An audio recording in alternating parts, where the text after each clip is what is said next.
100 साल पहले महात्मा गांधी जी कांग्रेस पार्टी के प्रेसिडेंट बने थे और 150 साल पहले सरदार पटेल जी इस धरती पे पैदा हुए थे। गांधी जी, सरदार पटेल जी ये कांग्रेस पार्टी के फाउंडेशन है, कांग्रेस पार्टी की नींव है।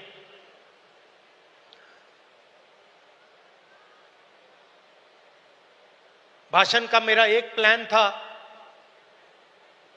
मगर अजय लल्लू जी ने कुछ कह दिया तो अब मेरा प्लान डाइवर्ट हो गया है।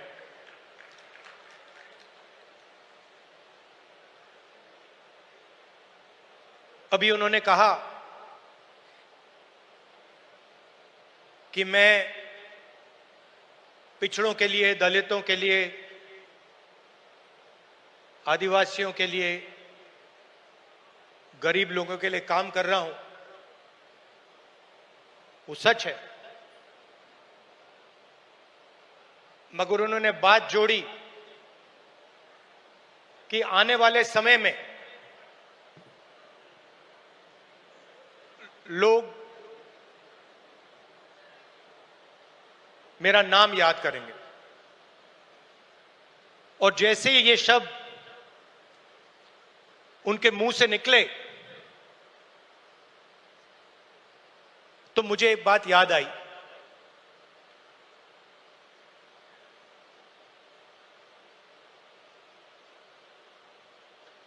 कुछ साल पहले एक जर्नलिस्ट मेरे से मिलने आए। हिंदुस्तान के जाने हुए जर्नलिस्ट हैं। ऑफिस में बातचीत चल रही थी। उन्होंने मुझे बोला कि वो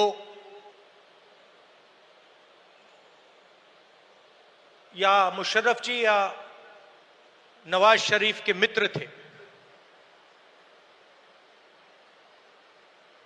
और उन्होंने मुझे बताया कि उन्होंने नवाज शरीफ या मुशर्रफ जी से कहा था कि अगर आप हिंदुस्तान और पाकिस्तान के बीच में शांति लाएंगे तो पूरी दुनिया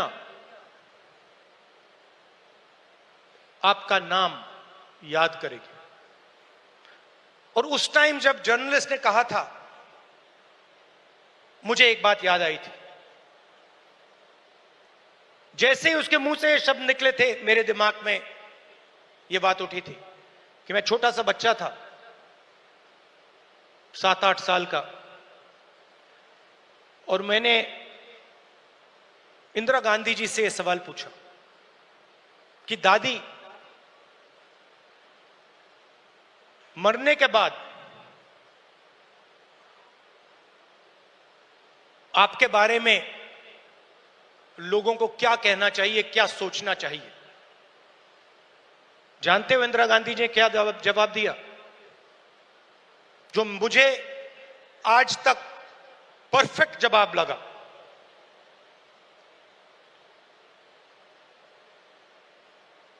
उन्होंने कहा, राहुल, मैं अपना काम करती हूं,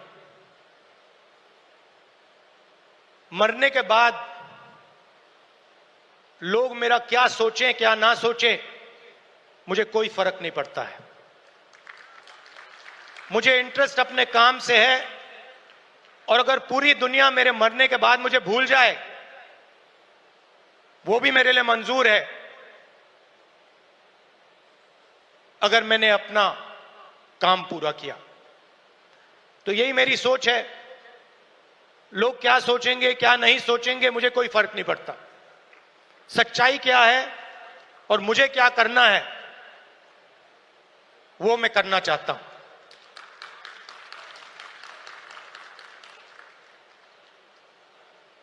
तेलंगाना में हमने एक क्रांतिकारी कदम उठाया, जाति जनगणना। उससे कुछ महीने पहले मैंने पार्लियामेंट हाउस में भाषण दिया था। मोदी जी के सामने कहा कि मोदी जी आप जाति जनगणना कराइए, देश को मालूम होना चाहिए इस देश में दलित कितने हैं,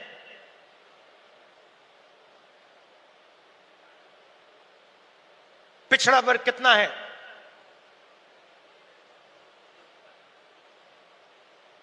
अति पिछड़ा कितना है, अति दलित कितने हैं, आदिवासी कितने हैं, माइनॉरिटीज कितने हैं, गरीब जनरल कास्ट के कितने लोग हैं।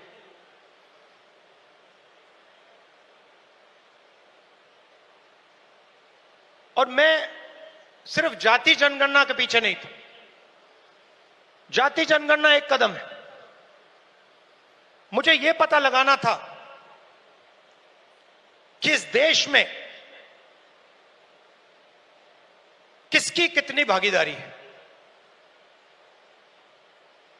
उस समय मैंने कहा था कि देश का एक्सरे होना चाहिए, पता लगाना चाहिए कि जो हमारे दलित, आदिवासी, पिछड़े वर्ग के लोग धूप में काम करते हैं, मजदूरी करते हैं, क्या सचमुच में ये देश उनकी इज्जत करता है? क्या सचमुच में ये देश उनको जगह देता है? ये मेरे दिमाग में सवाल था। मोदी जी ने, आरएसएस ने साफ कह दिया हम जाति जनगणना नहीं करेंगे, हम जानना नहीं चाहते हैं, हम समझना नहीं चाहते हैं, हम लोगों को बताना नहीं चाहते हैं कि इस देश में दलितों को, आदिवासियों को, पिछड़ों को, गरीब जनरल कास्ट को, माइनॉरिटीज को कितनी भागीदारी मिलती है, हम छुपाना चाहते हैं। और वहां मैंने सामने बोल दिया कि आप छुपाइए जितना छुपाना है। लोकसभा में, राज्यसभा में हम कानून पास करेंगे, आपके बिल्कुल सामने कानून पास करेंगे, जाति जनगणना यहीं से निकालेंगे। तेलंगाना में किया और आप हैरान हो जाओगे, रेवंत रेड्डी जी ने बोला मगर डिटेल में नहीं गए। और मैं जानता हूं कि जो तेलंगाना की हालत है वो इस देश के हर प्रदेश की हालत है। तेलंगाना में 90% आबादी ओबीसी, अति पिछड़ा, दलित, अति दलित, माइनॉरिटी, आदिवासी।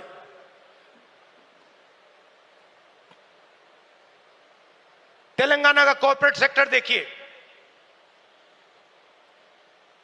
मालिकों की लिस्ट, सीईओज की लिस्ट, सीनियर मैनेजमेंट की लिस्ट, 90% में से आपको एक व्यक्ति नहीं मिलेगा।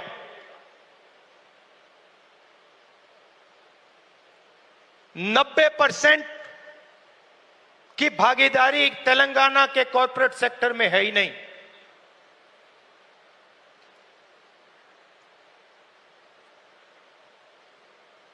आजकल 21वीं सदी में मजदूर को गिग वर्कर कहा जाता है। वो घरों में खाना ले जाते हैं, घरों में खाना पकाते हैं, पिज्जा ले जाते हैं, अमेज़न की डिलीवरी ले जाते हैं, धूप में ले जाते हैं, सड़क पे मरते हैं। तेलंगाना में उनकी लिस्ट निकाली, सारे के सारे या ओबीसी या दलित या आदिवासी। अब तेलंगाना में जाति जनगणना ने एक बिल्कुल नया औजार दिया है। तेलंगाना में हम सचमुच में विकास का काम कर सकते हैं। तेलंगाना में हम पिन पॉइंट एक्यूरेसी के साथ भागीदारी के बारे में हर सेक्टर में आपको बता सकते हैं।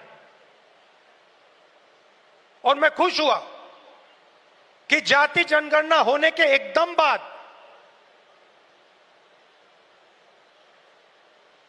हमारे चीफ मिनिस्टर ने और हमारी टीम ने ओबीसी रिजर्वेशन को 42% तक पहुंचा दिया है।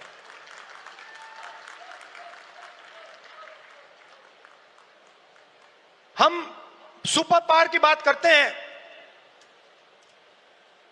मगर जब धन की बात होती है, भागीदारी की बात होती है, कॉर्पोरेट इंडिया की बात होती है, चाहे प्राइवेट अस्पताल हो, प्राइवेट एजुकेशन सिस्टम हो, 90% उसमें है ही नहीं। मोदी जी 24 घंटा पिछले वर्ग की बात करते हैं, दलितों की बात करते हैं, आदिवासियों वनवासियों की बात करते हैं, वो उनको वनवासी कहते हैं। मगर जब उनकी भागीदारी का सवाल आता है, जब उनके पार्टिसिपेशन का सवाल आता है, तो बीजेपी के लोग बिल्कुल चुप हो जाते हैं। तो ये तेलंगाना ने एक क्रांतिकारी कदम उठाया है और पूरे देश को रास्ता दिखाया है। और मैं फिर से दोहरा के कह रहा हूं, इस स्टेज से आप सब के साथ कह रहा हूं कि 50% की जो दीवार है, इसको हम पूरे देश में तोड़ के परे कर देंगे। और जो शुरुआत हमने तेलंगाना में की है, वही हम दिल्ली में पूरे हिंदुस्तान के लिए करने जा रहे हैं। एससी एसटी सब प्लान की मैंने बात उठाई, क्रांतिकारी कानून लाए थे हम, इसको बीजेपी ने रद्द कर दिया है। एक के बाद एक हिंदुस्तान की सारी संस्थाओं पर यह आक्रमण कर रहे हैं। जहां भी आपको पहले दलितों को, पिछड़ों को, आदिवासियों को, गरीब जनरल कास्ट को जहां भी पहले जगह मिलती थी, वो सारे के सारे दरवाजे एक के बाद एक बंद कर रहे हैं। पहले हिंदुस्तान के हर जात के युवा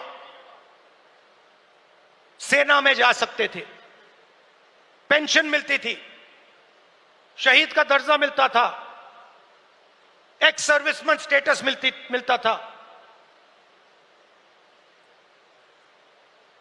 उसमें सब लोग जा सकते थे, खत्म कर दिया। आज हमारी सरकार युवाओं को कहती है कि अगर आप युद्ध में शहीद होगे और अगर आप अग्निवीर हो, तो हम आपको ना पेंशन देंगे, ना शहीद का दर्जा देंगे। आपके साथ में जो लड़ रहा है उसको मिलेगा, मगर आपको नहीं मिलेगा। रास्ता किसके लिए बंद किया? गरीबों के लिए, गरीब जनरल कास्ट, दलित, पिछड़ा वर्ग, अति पिछड़ा वर्ग, आदिवासियों के लिए पहले पब्लिक सेक्टर हुआ करता था, उसमें हर जात के लोग जा सकते थे। Steel authority India, BHEL, BSNL, HAL, ये आप सबको, पूरे देश के युवाओं को रोजगार देते थे, अपॉर्चुनिटी देते थे। एक के बाद एक इनको बंद किया जा रहा है।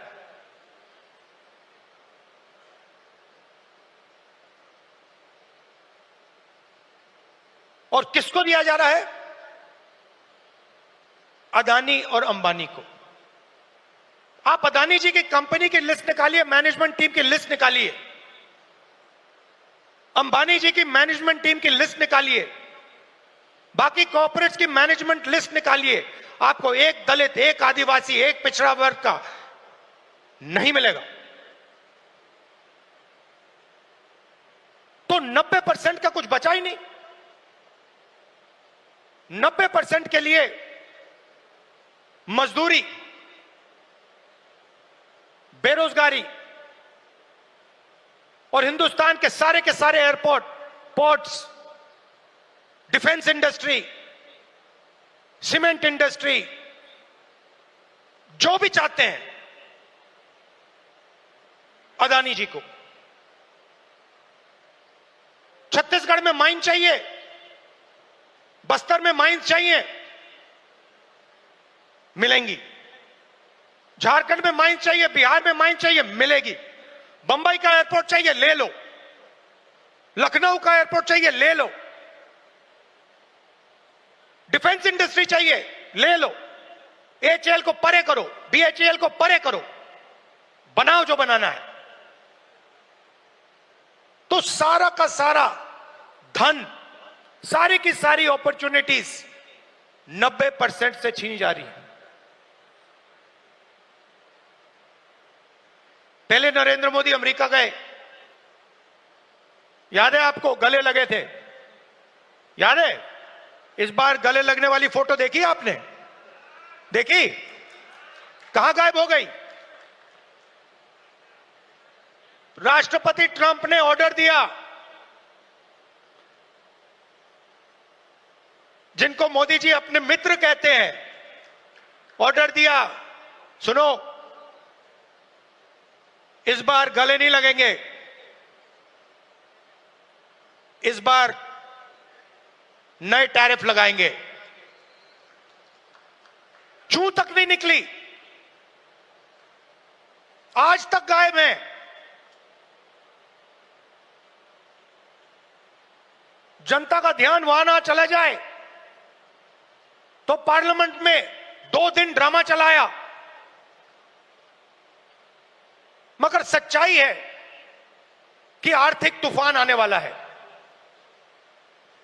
कोविड आया था, नरेंद्र मोदी जी ने थाली बजवाई, मोबाइल फोन की लाइट दिखवाई।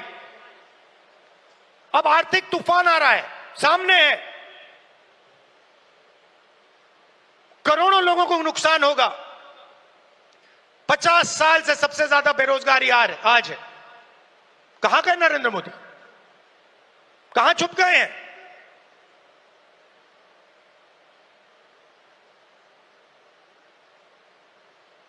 बांग्लादेश का राष्ट्रपति उल्टा बयान देता है और नरेंद्र मोदी जी उसके साथ बैठे हुए हैं, चुप, एक शब्द नहीं निकलता मुंह से। कहां गई 56 इंच की छाती?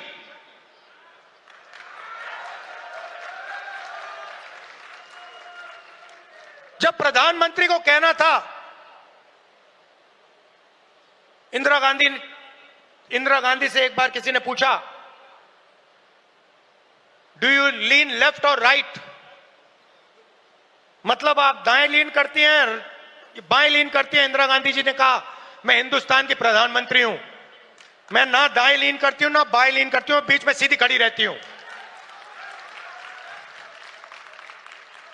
ये हमारे जो नए प्रधानमंत्री हैं,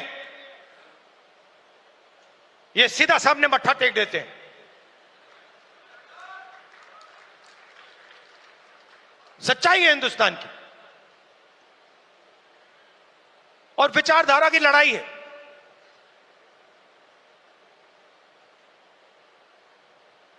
आप लोग हो सेना, बब्बर शेर। किसी ने कहा राहुल गांधी भारत जोड़ो यात्रा में चला।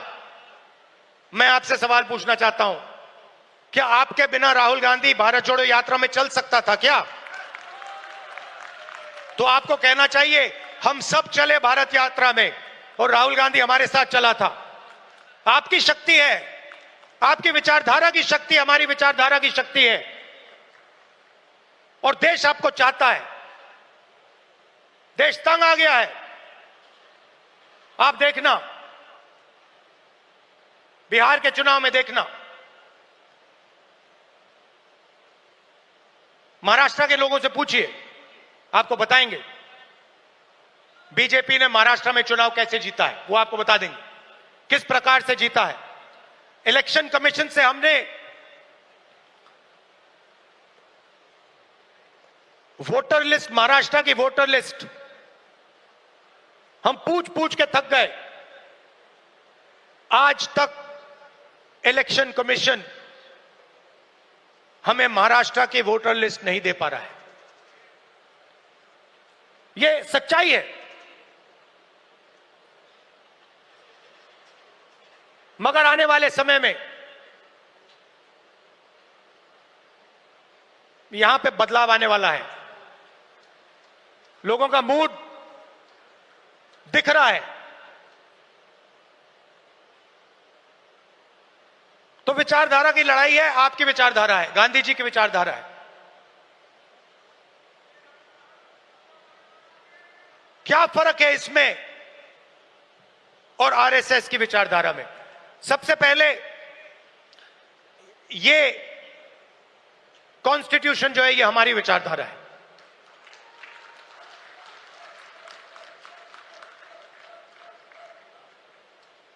इसमें गांधी जी की, अंबेडकर जी की, पटेल जी की, बुद्ध भगवान की, नारायण गुरु जी की, गुरु नानक जी की, कबीर जी की, बसवना जी की विचारधारा है। यह 70 साल पुराना डॉक्यूमेंट नहीं है, यह हजारों साल पुरानी सोच है, और यह आपकी है। आपके खून, आपके पसीने ने, कांग्रेस पार्टी के खून, कांग्रेस पार्टी के पसीने ने यह कॉन्स्टिट्यूशन देश के साथ बनाया है, और आज इस पर आक्रमण हो रहा है।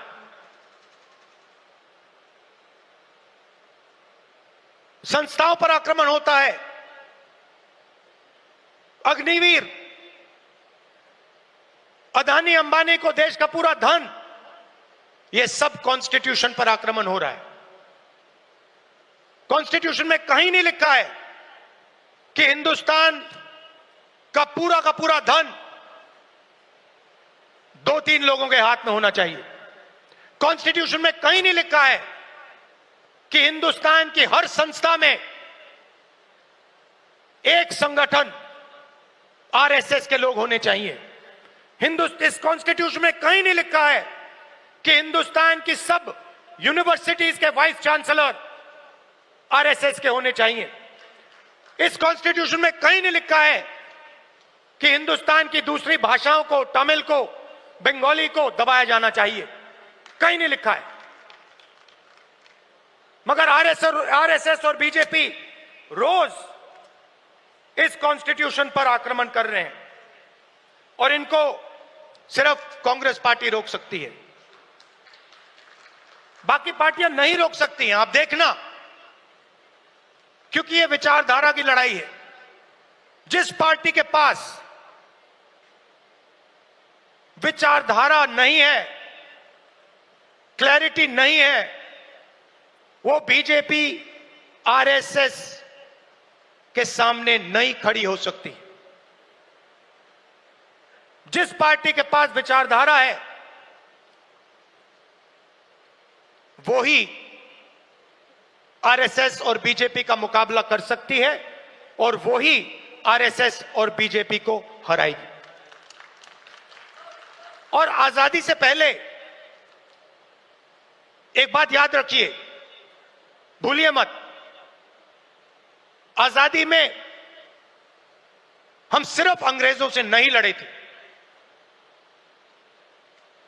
हम अंग्रेज और आरएसएस की विचारधारा के खिलाफ लड़े थे। ये सारे जो आरएसएस के लोग हैं, इनकी विचारधारा फ्रीडम स्ट्रगल की विचारधारा नहीं है। जिस दिन कॉन्स्टिट्यूशन लागू हुआ था, जिस दिन यह किताब लिखी गई थी, उस दिन इस कॉन्स्टिट्यूशन के खिलाफ आरएसएस ने रामलीला मैदान में इस कॉन्स्टिट्यूशन को जलाया था। सालों के लिए इस कॉन्स्टिट्यूशन में लिखा है कि हमारे देश का जो झंडा है वो तिरंगा होगा। सालों के लिए आरएसएस ने तिरंगा को सलूट नहीं मारा था। यह सच है। आज जो भी कहें, उनकी विचारधारा कॉन्स्टिट्यूशन के खिलाफ है। वो लोकतंत्र को खत्म करना चाहते हैं, वो हिंदुस्तान की सारी संस्थाओं को कंट्रोल करना चाहते हैं और अंबानी अदानी को हिंदुस्तान का पूरा धन पकड़ाना चाहते हैं। और हमारी विचारधारा कहती है कि यह देश हर जात का, हर धर्म का है, हर भाषा का है। इस देश की संस्थाएं, इस देश के इंस्टीट्यूशंस किसी एक संगठन के नहीं हैं, कांग्रेस पार्टी के नहीं हैं, इस देश की जनता के हैं और इस देश की जनता को उन इंस्टीट्यूशन पर कंट्रोल होना चाहिए। यह लड़ाई चल रही है। कुछ दिन पहले बीजेपी ने लोकसभा में वक्फ बिल पास किया। वक्फ बिल फ्रीडम ऑफ रिलीजन पर आक्रमण है, कॉन्स्टिट्यूशन पर आक्रमण है। दम ऑब्जर्वर न्यूज़पेपर, उनका जो न्यूज़पेपर है, ऑर्गेनाइजर, सॉरी ऑब्जर्वर नहीं, ऑर्गेनाइजर में लिखते हैं कि अब जो क्रिश्चियन कम्युनिटी है, उनकी जमीन पर हम आक्रमण करने जा रहे हैं। हमारे सिख भाई हैं, आपके पास भी आएंगे। तो आप ये मत सोचिए कि ये आप पर आक्रमण नहीं है। और ये एंटी कॉन्स्टिट्यूशन है और anti freedom of religion act है और ये देश के सब लोगों को मालूम होना चाहिए।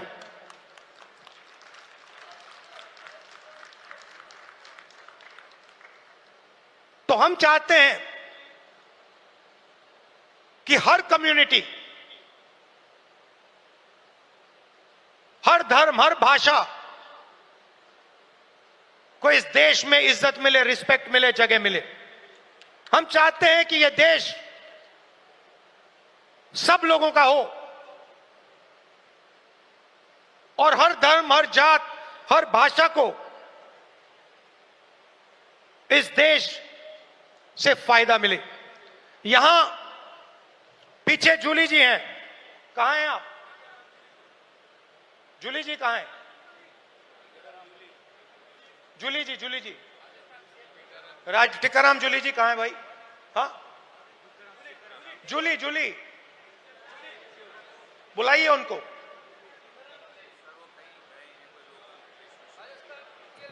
अच्छा, टिकाराम जूली हमारे सीएलपी हैं, राजस्थान के, दलित हैं, मंदिर गए थे, उनके मंदिर में जाने के बाद बीजेपी के नेताओं ने मंदिर को साफ करवाया, धुलवाया, और वो अपने आप को हिंदू कहते हैं। एक दलित व्यक्ति को मंदिर में जाने का अधिकार नहीं देते हैं, और जब जाता है तो फिर मंदिर को धुलवाते हैं। ये हमारा धर्म नहीं है, ये हमारा धर्म नहीं है। हम भी अपने आप को हिंदू कहलाते हैं, मगर ये हमारा धर्म नहीं है। हमारा धर्म वो है जो हर व्यक्ति का आदर करता है, हर व्यक्ति को रिस्पेक्ट देता है। और ये जो बात है, चाहे ये दलितों के खिलाफ हो, पिछड़ों के खिलाफ हो, ये बीजेपी के हर कार्यकर्ता के दिल के अंदर छुपी हुई है। ये है आप में और उनमें फर्क। आपके लिए चाहे दलित हो, आदिवासी हो, पिछड़े हो, महिला हो, अल्पसंख्यक हो, आप सबकी रिस्पेक्ट करते हो। हमारा हर कार्यकर्ता हिंदुस्तान के हर व्यक्ति की रिस्पेक्ट करता है। उनके दिल में नफरत भरी हुई है। 21वीं सदी में वो कह नहीं सकते हैं क्योंकि कॉन्स्टिट्यूशन है, मगर दिल में जो उन्होंने जूली साहब के साथ किया, वही वो आप सबके साथ करना चाहते हैं। ये उनकी सच्चाई है, और लड़ाई इसी बात की है। हमारे लिए सब लोग इंसान हैं, सब लोगों से हम मोहब्बत करते हैं, सब लोगों की हम रिस्पेक्ट करते हैं। उनके लिए अलग अलग है। कोई दलित है, उसको मंदिर में नहीं जाना चाहिए। कोई मोची है, उसे सॉफ्टवेयर इंजीनियर नहीं बनना चाहिए। कोई गरीब किसान का बेटा है, उसे अंग्रेजी नहीं सीखनी चाहिए। ऐसा हिंदुस्तान हमें नहीं चाहिए, और हम होने भी नहीं देंगे। आखिरी बात आपसे कहना चाहता हूं संगठन के बारे में। कांग्रेस प्रेसिडेंट, वर्किंग कमेटी और पार्टी के सीनियर नेताओं की काफी मीटिंग हुई है, और हम चाहते हैं कि जो हमारे डिस्ट्रिक्ट प्रेसिडेंट्स हैं, उन्हें हम पार्टी की नींव बनाएं। और हम चाहते हैं कि उन्हें, जो हमारे डिस्ट्रिक्ट प्रेसिडेंट्स हैं, डिस्ट्रिक्ट कमेटीज हैं, उन्हें पार्टी शक्ति दे, पावर दे और जिम्मेदारी दे। तो ये बदलाव हम कांग्रेस पार्टी में लाने जा रहे हैं।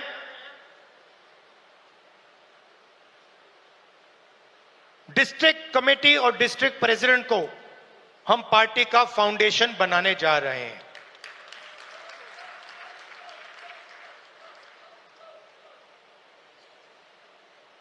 अंत में आप सबको लड़ना है, और मैं जानता हूं कि यह आसान नहीं है, क्योंकि उनके पास धन है, उनके पास हिंदुस्तान के सारे इंस्टीट्यूशंस हैं, उनके पास सब कुछ है। मगर जीत हमारी होगी, क्योंकि हमारे पास सच्चाई है और देश की जनता का प्यार है। तो घबराने की कोई जरूरत नहीं है। आप देखना, आने वाले समय में कांग्रेस पार्टी, बीजेपी और आरएसएस का क्या करने जा रही है। अब मुझे पीछे से कह रहे हैं कि जो हमारे साउथ के लोग हैं उनके लिए अंग्रेजी में बोलना है, तो थोड़ा सा मैं अंग्रेजी में बोलता हूं। Brothers and sisters, the fight is about the Constitution. This Constitution was prepared by the Congress Party, by the people of India,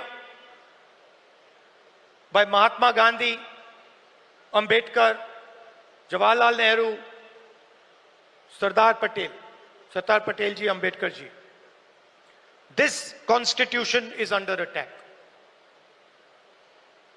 This Constitution is an ideological document that reflects the ideology of the Congress Party.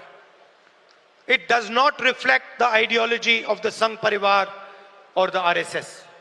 And that is why they are intent on destroying this Constitution and capturing all the institutions that emerged from it. It is our duty as Congress members to protect this Constitution, to protect the rights of every single Indian, all communities, all languages, all genders. It is our duty and our right because it is our ideology that is reflected in the Constitution. The BJP and the RSS are attacking our institutional framework, and they think that just because they are in power, they have huge amount of financial capacity that nobody is going to resist them. They are absolutely wrong. The Congress worker and the Congress party and the large mass of India's people are going to fight for this Constitution and are going to defeat the RSS and the BJP. I also said that a few days ago, the BJP and the RSS attacked the freedom of religion. The Waqf bill and the article that appeared in the RSS magazine, the organizer, where they said that they are now going to attack the land of our Christian brothers and sisters, are both attacks on the Constitution of India. And they must be seen in that light. I also spoke about the caste census and about how we have taken a tremendous step in Telangana, which has revealed a lot about the communities that are participating in different activities in the state. Finally, I would request all Congress members from all our states that it is your responsibility to defend the Constitution. It is your responsibility to defend the ideology of the Congress party. And I'm proud that you do it every single day against great odds. Thank you very much. Namaskar.